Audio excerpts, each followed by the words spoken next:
ఇక్కడ మీరు చూస్తే శాండ్ మైనింగ్ చాలా పెద్ద ఎత్తున చేశారు. మొత్తం పర్యావరణం ఈరోజు కూడా సుప్రీంకోర్టు చాలా కోప్పడి మళ్లీ ఆగస్టు 2కు పోస్ట్ చేసే పరిస్థితికి వచ్చారు. దీంట్లోనే 7,000 కోట్లు ఇంకా డబ్బులు కూడా ఎగ్గొట్టే పరిస్థితికి వచ్చారు. ఇంకొక పక్కన వయలేషన్స్, ఎన్విరాన్మెంట్ రెగ్యులేషన్స్ మొత్తం కూడా sand mining in reverse using heavy machinery వాడకూడదు. రిజర్వ్ ఫారెస్ట్ ల్యాండ్స్ అన్ని చేసే పరిస్థితికి వచ్చారు. Expired lease old dumps and యూనివర్సిటీలో కూడా ఆపరేట్ చేసే పరిస్థితికి వచ్చారు.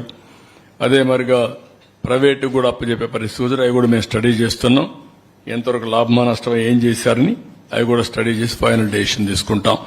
దెన్ నెక్స్ట్ ఇంకొక పక్కన ఇక్కడ చూస్తే మీరు మాన్యువల్ పర్మిట్స్ ఇవ్వడం, క్యాష్ పేమెంట్స్ తీసుకోవడం, ఇర్రెగ్యులర్ సబ్మిషన్స్ ఆఫ్ రిటర్న్స్ పెట్టడం, ఎక్కడ కూడా డాక్యుమెంట్ లేకుండా చేయడం, forcible transfer of lease rights చేయడం, టార్గెటెడ్ ఇన్స్పెక్షన్ అది కాని వాడు వినకపోతే కొంతమందిని పంపించి టార్గెటెడ్ ఇన్స్పెక్షన్ చేసి హెవీ పెనాల్టీస్ వేయడం, selective blocking of lease IDs, dealers అవన్నీ చేయడం, ఇవన్నీ చేసి మొత్తం కూడా మీరు చూస్తే ఏమాత్రం ఒకప్పుడు ఫస్ట్ కమ్ ఫస్ట్ సర్వ్డ్ ఉండేది.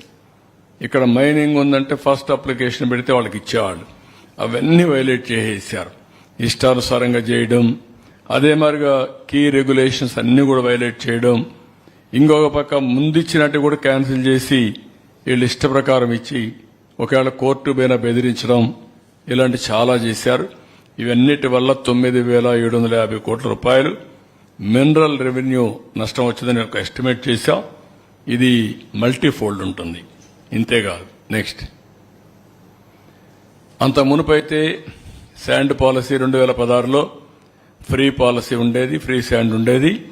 ఆ రోజు కూడా ఇంప్రూవ్డ్ మొత్తం అవైలబిలిటీ చాలా బాగుండేది. Is of access to consumers ఉండేది. ఇంకో పక్క అఫోర్డబుల్ ప్రైస్ ఉండేటివి. కన్స్ట్రక్షన్ ఈజీగా అయ్యేది. కన్స్ట్రక్షన్ ఇండస్ట్రీకి ఒక బూస్ట్ ఉండేది. చాలా సిస్టమేటిక్ గా చేసాం అప్పుడు. నెక్స్ట్